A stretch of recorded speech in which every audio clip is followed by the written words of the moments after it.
Beer తాగుతున్నావేంటే? Love ఫెయిల్యూరా? ఇంచుమించు అలాంటిదే. One సైడా? కాదు. టూ సైడా? కాదు. ఏంటే ఈ రెండు కాకుండా కూడా లవ్ ఫెయిల్యూర్స్ ఉంటాయా?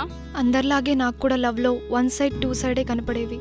కానీ వాడు నా లైఫ్లోకి వచ్చిన తర్వాత థర్డ్ డైమెన్షన్ అంటే ఏంటో తెలిసింది. అసలు ఎవడే వాడు?